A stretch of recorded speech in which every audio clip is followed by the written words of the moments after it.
18 मार्च 1919 को ब्रिटिश सरकार ने रॉलेट एक्ट पारित किया, जिसके द्वारा पुलिस को बिना किसी कारण के किसी भी व्यक्ति को गिरफ्तार करने और बिना किसी सुनवाई के जेल में डालने का अधिकार दिया गया। इस कानून का औपचारिक नाम अनाकीन और रेवोल्यूशनरी क्राइम्स एक्ट था। इस कानून से औपनिवेशिक प्रशासन को व्यापक अधिकार मिल गया। राष्ट्रवादी गतिविधियों में शामिल होने के संदेह में किसी को भी बिना किसी सुनवाई के 2 वर्ष के लिए जेल में डाला जा सकता था। स्वतंत्रता सेनानियों ने इसे काला कानून कहा और पूरे देश में इसके खिलाफ आक्रोश फैल गया।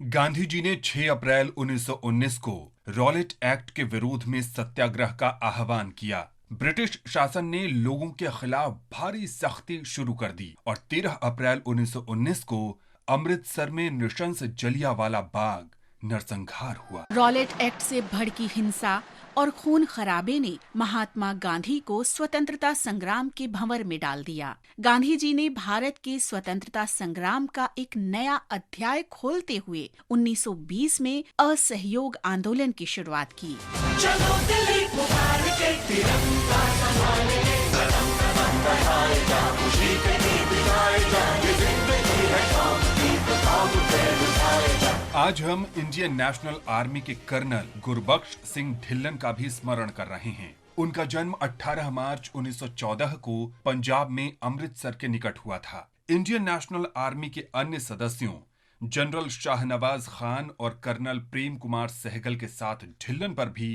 राजद्रोह और ब्रिटिश साम्राज्य के खिलाफ युद्ध छेड़ने का आरोप लगाया गया। ढिल्लन फरवरी 1942 में जापान के हाथों सिंगापुर की पराजय के बाद इंडियन नेशनल आर्मी में शामिल हुए थे। 1944 में जब नेताजी सुभाष चंद्र बोस ने आजाद हिंद फौज की कमान संभाली, ढिल्लन को नेहरू ब्रिगेड का कमांडर बनाया गया। उन्हें बर्मा में इरावदी नदी की निगरानी और सुरक्षा की जिम्मेदारी सौंपी गई। 12 फरवरी 1945 को इरावदी के पास तैनात INA के जवानों पर विमान से बमबारी की गई।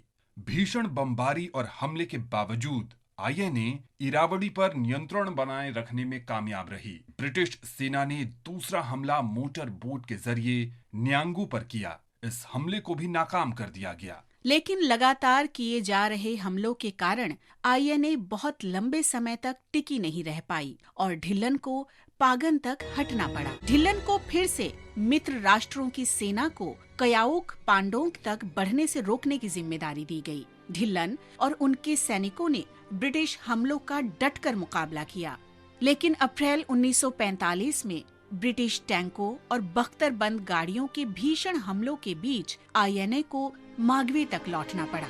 जब ढिल्लन, शाहनवाज खान और प्रेम सहगल की सुनवाई शुरू हुई, तब तक नेवल रेटिंग्स म्यूटिनी शुरू हो चुकी थी। जिस सशस्त्र सेना का इस्तेमाल ब्रिटिश सरकार भारत पर अपना आधिपत्य लागू करने के लिए करती रही थी, वही सेना अब उसके खिलाफ हो गई थी। लंबे समय तक चले मुकदमे में 4 जनवरी 1946 को ढिल्लन को शाहनवाज और प्रेम सहगल के साथ रिहा कर दिया गया। रिहाई के बाद गुरबख्श सिंह ढिल्लन ने मध्य प्रदेश के शिवपुरी में जीवन व्यतीत किया, जहां 6 फरवरी 2006 को उनकी मृत्यु हो गई। इस महान राष्ट्रवादी को हमारा शत शत नमन।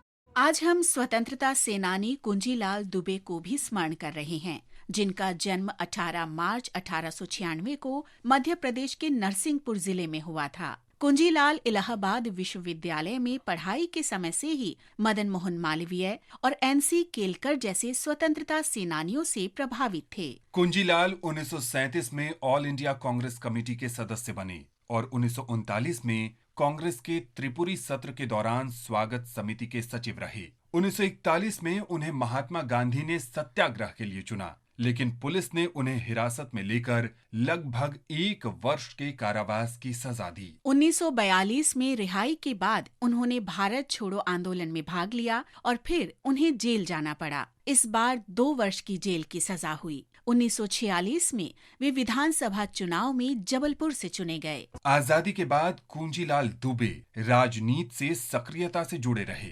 वे मध्य प्रदेश विधानसभा के पहले अध्यक्ष चुने गए।